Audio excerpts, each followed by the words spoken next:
Avoid করতে গেলে যেমন তুমি কিছু কিছু ক্ষেত্রে পিসটা পাচ্ছ, অ্যাভয়েড করতে গেলে কনসিকুয়েন্সেস এটাও থাকবে যে অনেক কাজ তোমার এমনিই বাতিল হয়ে যাচ্ছে। হতে পারে যে তুমি বলবে যে তাহলে তুমি কারেক্ট সময় বিয়ে করলে না কেন, সেটেল হলে, ওটা আমার কারেক্ট সময় নয়, আমার কারেক্ট সময় সামনে থাকবে, চলে যাওয়ার সময়টার মধ্যে কারেক্ট ছিল না। না না না না দেরি আছে, ওরকম কোনো প্ল্যান এই মুহূর্তে নেই, তবে হ্যাঁ খুব তো দেরি করবো না ডেফিনেটলি। এই মুহূর্তে আমাদের সঙ্গে যিনি রয়েছেন, হাসি মুখেই রয়েছেন, কিন্তু পর্দায় তাকে খুব কম হাসতে দেখা যায়, বরং অন্যর হাসি কিভাবে মুছে দেওয়া যায় তার জীবন থেকে সেটাই তিনি করে থাকেন। অনন্যাদি রয়েছে আমাদের সঙ্গে। অনন্যাদি, কেমন আছো আগে বলো? আমি তো ভালো আছি, লোকের জীবনে শয়তানি করে করে আমি খুব ভালো আছি। মানে মোটামুটি পর্দায়, পার্সোনাল লাইফে আমার কিচ্ছু যায় আসে না কার জীবন কিভাবে চলছে। মানে আমি ঠিক আছি, লোকের কোনো ক্ষতি করছি না, লোক আমার কোনো ক্ষতি না করুক, বাস এইটুকুই চাই, আর কিছু না। একদম। শোলক শাড়ি নিয়ে কথা বলছি, বুঝতেই পারছেন যারা প্রোমো দেখে ফেলেছেন তারা আঁচলকেও দেখে ফেলেছেন ইতিমধ্যেই। আঁচল উড়িয়ে তিনি কিরকম ব্যবহার করছেন সবসময়, কোথায় আঁচল উড়িয়ে সুন্দরে ফুরফুরে মন নিয়ে হিরোর কাছে যাবে তা না, দুজন মেয়ের পেছনে কি ব্যাপার বলো তো। আমার এই টিভি টেলিভিশনের পর্দায় লোকের আমার প্রেমটাই দেখলো না, ওটা যখন করবো না মানে শেষ, টিভি বাস্ট হয়ে যাবে। আমার প্রেমই দেখেনি লোকে এখনো, কিন্তু শয়তানিটা আপাতত হিট আছে, শয়তানিটাই আপাতত হিট চলছে। তো যতদিন এটা চলছে ততদিনও আমার উপরে অনেক আশীর্বাদ চলছে, অনেক ভালোবাসা চলছে। আর সব থেকে বড় কথা, আঁচল মুখার্জি নামটা কেমন সেটা বলো শুনি। আঁচল এমনিতেই, আঁচল আমাদের কাছে সিরিয়ালের ক্ষেত্রে নস্টালজিয়া একদম। আর ওটার পরে নামটা আমি পেয়ে গেছি, আর আঁচল মুখার্জি, আঁচল মুখার্জি, আঁচল মুখার্জি। হাই, দিস ইজ আঁচল মুখার্জি। আমাকে এখন এই পোশাকে একদম রিলেট করা যাবে না, তবে আঁচল মুখার্জি খুবই দাম্ভিক, একটা অন্যরকম পার্সোনালিটি, ব্যবসায়ী মানসিকতা। একটু বুঝে নিতে হবে ব্যবসায়ী মানসিকতা কি হতে পারে মেয়েদের মধ্যে স্পেশালি, আর যাদের মোটামুটি ব্যাকগ্রাউন্ডটাও আছে। তো সবটা মিলিয়ে গেলে মানুষ খুবই দাম্ভিক হয়ে পড়ে, খুবই সবকিছু কিনে নিতে পারবে সেটাই মনে করে, সব মানুষকে কিনে নিতে পারবে সেটা মনে করে, কিন্তু সেটা সবসময় হয় না। বাস্তবটা সমস্তভাবেই কঠিন, তো সবাইকে কিনেও নেওয়া যায় না, কেউ বিক্রি হয়, সবাই টাকা দেয় না, অনেক কিছুতেই বিক্রি হতে পারে। যার কাছে টাকা আছে সে ভালোবাসায় বিক্রি হতে পারে, যার কাছে ভালোবাসা আছে সে টাকায় বিক্রি হতে পারে, মানে ভালোবেসে, সেখানে ভালোবাসাটাও থাকে, ভালোবেসে তারপরে হয়তো টাকাটাকে ইনকামিং। যাদের কাছে কিছুই নেই সে যে কিসে বিক্রি হবে সেটা আমার এখনো জানা নেই। তবে এখানে আঁচল মোটমাট পার ইন্ডাস্ট্রিজের কর্ণধার বা পার ইন্ডাস্ট্রিজের মালকিন, এমডি। সে তার শাড়ির ব্যবসাটাকে অন্য লেভেলে তৈরি করার চেষ্টা করছে। সেইটার জন্য ও একটি দুটি গ্রামের মেয়ে, শোলক এবং শাড়ি, দুই বোন, তাদের পার্টিকুলার হাতের কাজ তার খুব ভালো লাগাতে সেও কিন্তু অনেস্টলি তাদেরকে যেটা করা যায় একটা ডিল। তুমি তো আর যাদের কাছে 5 লাখ টাকা বিশাল, তাদের কাছে তুমি কিছুতেই 50 লাখ টাকা তুলে দিতে পারো না প্রথমেই। তো সে কিন্তু স্টেপ বাই স্টেপই ওই মেয়েগুলোর ওপরে বিশ্বাসটা রেখে এগোনোর চেষ্টা করেছে, কিন্তু তারপরে যদি তার পার্সোনাল লাইফে কোনো না কোনোভাবে মেয়েগুলো খুব অজান্তে বলো জানতে বলো ঢুকে পড়ে, তাহলে সেও সেটা নিতে পারবে না। পার্সোনাল লাইফ মানে পারিবারিক লাইফ, পার্সোনাল লাইফ, তার ভাই স্পেশালি, ভাই কোন বোনের সাথে কিভাবে ইনভলভ হবে আমি এখনো জানি না, সেটা আমার কাছে জানা আছে। এইটুকু বলা যায়, ভেরি ডমিনেটিং।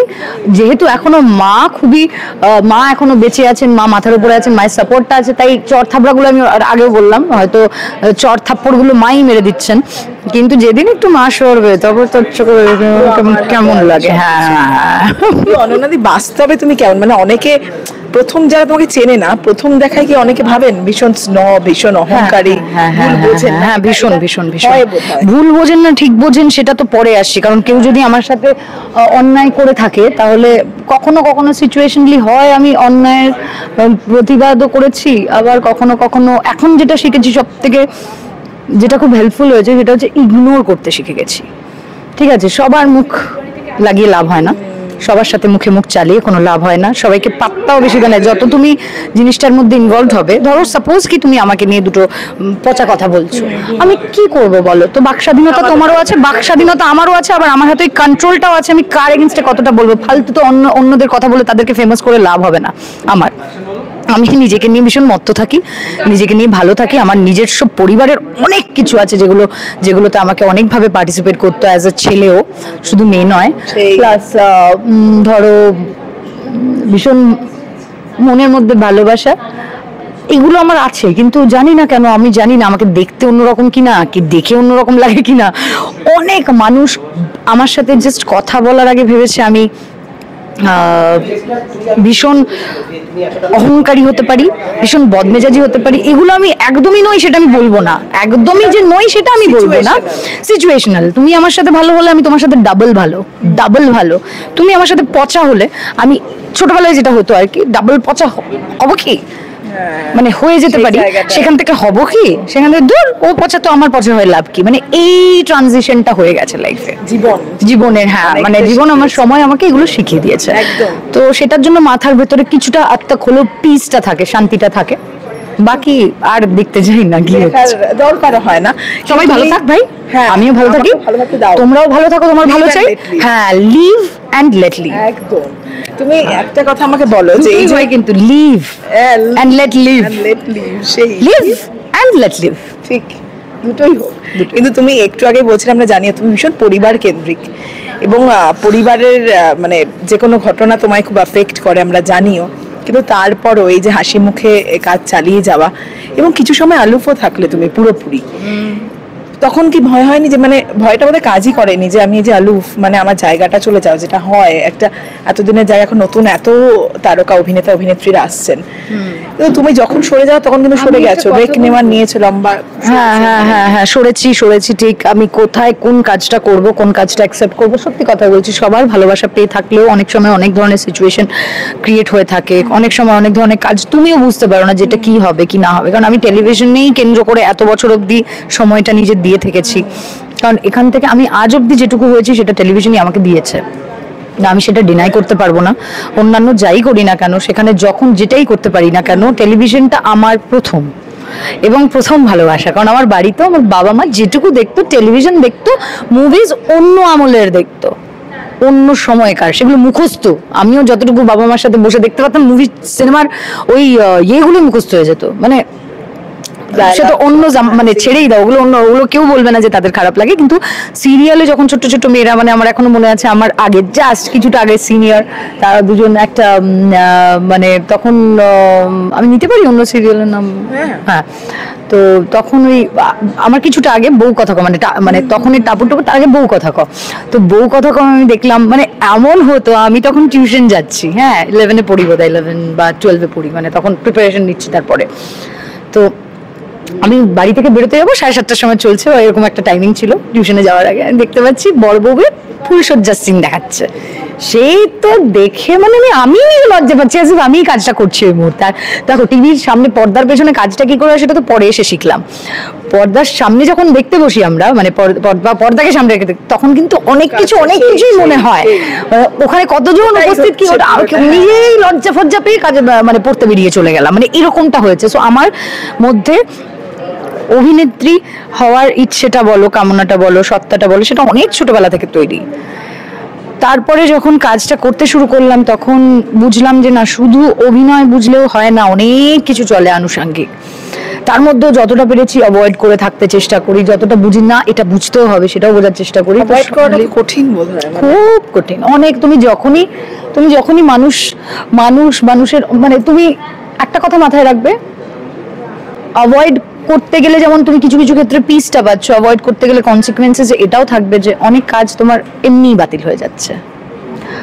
তো আমি একটাই কথা উপর থেকে জানি যে আমি তো পরিশ্রম করে কাজটুকু সব সময় দেওয়ার চেষ্টা করি। আমার জীবনে বলাই আছে যে সব দারুণ কিছু নাকি লেটে আসবে একটু, ঠিক আছে, সেই লেটটার অপেক্ষায় আমিও আছি, কিন্তু তার মানে এই নয় যে আমি হাতে হাত গুটিয়ে বসে থাকবো। যখন যেটুকু করার সেটুকু করেই যাব, সেটার মধ্যে ফুল ডেডিকেশন আমার থাকে। তার মধ্যে ভুলভ্রান্তি হলে সেটা আলাদা ব্যাপার হয়, কিন্তু মানে ভুলভ্রান্তি মানে আমি কাজের ভেতরকার সিচুয়েশন বলছি, মানে কাজটা নিয়ে বলছি। তো তার আগে মানে আমি একটু বলে কমফর্ট জোন থেকে না বেরোলে হয় না, আবার কিছু সময় কমফর্ট জোনে থাকাটা কিছু শান্তির বিনিময়ে খুব কঠিন হয়ে দাঁড়ায়। আমি সেগুলোও করেছি, সেগুলোও করে থাকি। তো সব মিলিয়ে আমি এটুকু বলবো, যেটা এখানে আমার লেখা আছে না, সেটা সময়ই এনে দেবে, সময়ই করে দেবে, যেটা নেই সেটা সময়ও দেবে না, আর সেটা কেউ ছিনিয়ে নিতে পারবে না। হ্যাঁ, অপরচুনিটিস বুঝতে হয়, জানতে হয় সেই সময়। বাট আমার ক্ষেত্রে এমন হয়েছে, আমি অন্যান্য দিকে যখন যাওয়ার প্রসঙ্গটা এসছে, যখন ধর অন্য প্ল্যাটফর্ম OTT, কথার কথা, যখন ওটিটি এখানে রমরমা কলকাতায় শুরু, তখন আমি বড় বড় চরিত্র করছি। আমাকে সময়, আমি সময় আর আমি আমার কাছে তোমাকে যদি আমি আগে কথা দিই, আমি মরে গেলেও সেই কথা, মানে আমি যদি মরেই গেলাম সত্যিকারে, তাহলে তো আমি কিছুই রাখতে পারলাম না, কিন্তু আমি সেটা সব সময় রাখার চেষ্টা করি। মানে মানে এটুকু আমাকে যারা খুব কাছ থেকে জানে তারা জানে আমার মধ্যে কৃতজ্ঞতা বোধটা কোথায় কাজ করে। তো আমাকে এই প্ল্যাটফর্মটার কাছে আমি যথেষ্ট কৃতজ্ঞ। আমি এটাকে কখনো হেলা ফেলা আলাদা করে করতে পারবো না, তার মধ্যে একটু ভালো মন্দ তো বেছে নিতেই হবে। আরে ওইটুকু সেলফিশ না হলে তো মানুষই থাকবো না আমি, মানে এইভাবে আমি তো থাকতে টিকতেই পারবো না আমি। তো সেই জায়গা থেকে দাঁড়িয়ে যদি ভাবি, আমি না অনেক ক্ষেত্রেই আমার মনে হয় আমি ঠিক আছি। যেটা স্লো বাট স্টেডি, আমি এটাকে ফলো করি, আমি এটাকে ভীষণ ফলো করি। আমার লোভ হয় না, খিদে আছে অনেক, লোভী নই, খিদে আছে অনেক। এবং এসব মানে এটার জন্য সবকিছু ছাড়তে পারি এটাও নয়, এটার জন্য না না না, আমি ভীষণ ব্যালেন্স করার চেষ্টা করি। এটা আমার আছে তো, মানে এটা আমার মধ্যেও আছে, মানে সেটা আমি এখন বললে তো সবাই বুঝবে না, মানে কি বলে না, মানে নেচার ওয়াইজ বা ওই হ্যাঁ, মানে আমি ভীষণ চেষ্টা করি ব্যালেন্স করা। একদম লাস্ট মোমেন্টে কিছু না হলে তখন হয়তো ডিসিশন নিতে বাধ্য হই, বাট আদারওয়াইজ আমি ভীষণ ব্যালেন্স করার চেষ্টায় থাকি সবসময়। আমি সারা জীবন এটা ভাবতাম যে ক্যারিয়ার তো থাকতেই হবে, কিন্তু বসে বসে তো আমি মানে কোনোদিনই আমি বসে বসে থাকতে পারবো না, এমনি টাকা এলেও হতে হবে না, মানে নিজেকে ফিল্ডে রেখে কাজ করতে হবে। তো সেটা হলেও যেন সংসার পরিবার সবটা মিলিয়ে মিশে আমি একটা ব্যালেন্স ধরে রাখতে পারি। আমি জানি না সেটা খুব কঠিন, কি করবো সময় বলবে। আপাতত তো বাড়িতে সবই ঠিক আছে, অবিবাহিত আছি, মাকে নিয়ে থাকি, দুটো বাচ্চা আছে, একটি মানে সুন্দর পরিবারের সুন্দর আছে, মায়ের সাথে খিটপিট তো লেগেই থাকে। সেটা আমার আর আমার মায়ের ভীষণ বন্ধুত্বপূর্ণ সম্পর্ক আমি বলবো, তার মধ্যে দুষ্টুমি থাকে, রাগারাগি থাকে, সব থাকে। সব থাকুক এরকম ব্যালেন্সেই, এবং এরকমই থাকো যে কিছু যেন নোয়াতে না পারে, তাই না? না না, এটার জন্য ভীষণ কষ্ট করতে হয়, এটা ভীষণ মানে, কারণ আমি তো দেখতে পাই যে সবাই কখন কোন মানে কারা কারা কোন কোন অপরচুনিটিটা কিভাবে গ্র্যাব করে হচ্ছে। আমি খালি একটা জিনিস, ওটা যদি করতে আমাকে এখন মানে আমার পারিবারিক সিচুয়েশন থেকে একদম বেরিয়ে যেতে হবে, সেটা আমি করতে পারবো না, সেটা আমি করতে পারবো না। আমার মনে হয় তুমি যে ধরনের মানুষ সেই ভাবনা থেকে বেরিয়ে তোমায় যেতে হবে আর কি। সেই ভাবনা থেকে বলে কোন ভাবনা থেকে? মানে তুমি যে পথে চলো, যে পথে বিলিভ করো যাওয়া, সেটা থেকেও তো বেরোতে হবে। তুমি যদি ফার্স্ট আরো দৌড়াতে চাও, হ্যাঁ সেটাও করতে হবে, কিন্তু সেটারও একটা কারেক্ট না, সেটারও একটা কারেক্ট সময় আছে, সব কিছুর একটা কারেক্ট সময় আছে। হ্যাঁ, আমার হয়তো হতে পারে যে তুমি বলবে যে তাহলে তুমি কারেক্ট সময় বিয়ে করলে না কেন, সেটেল হলে, ওটা আমার কারেক্ট সময় নয়, আমার কারেক্ট সময় সামনে থাকবে। চলে যাওয়ার সময়টার মধ্যে কারেক্ট ছিল না। না না না না, দেরি আছে, ওরকম কোনো প্ল্যান এই মুহূর্তে নেই, তবে হ্যাঁ খুব তো দেরি করবো না ডেফিনেটলি। তো দেখা যাক কি হয়। সামনে তাহলে সুখবর আমরা পেতে পারি একদম। ব্যাস, আমি ও বলেছে, আমি বলেছি, আর কি বলেছি, আমি তো আলাদা করে কিছু বলছি না। না, যেটা হবে সেটা দর্শকেরা মানুষেরা জানতে পারবে, কিন্তু আপাতত শেষ করবো। আঁচলকে দেখতে হবে, অনন্যাদিকে তো দেখতে হবে 16 শাড়িতে। হ্যাঁ, তো কি বলবে দর্শক? বলে দাও। হ্যাঁ, তো কি বলবে দর্শক? বলে দাও। সামনে শুনুন, সবাইকে একটা কথা বলছি, কান খুলে শুনে রাখুন। 10th of February 2025 থেকে 7:30টার সময় আসছি আমি 16 শাড়ি সিরিয়ালের মধ্যে দিয়ে সান বাংলার পর্দায়। যদি দেখেছি অন্য কোনো চ্যানেল তখন চলে, সরি বাকি চ্যানেল তো আমি ভালোবাসি, ঠিক আছে, যদি দেখেছি অন্য কোনো জায়গায় আপনার টিভি, তখন খেলাধুলো সব বাদ, শুধুমাত্র সান বাংলার পর্দাটায় তখন অন থাকতে হবে, তাহলে আমি খুব খুশি হব। Thank you.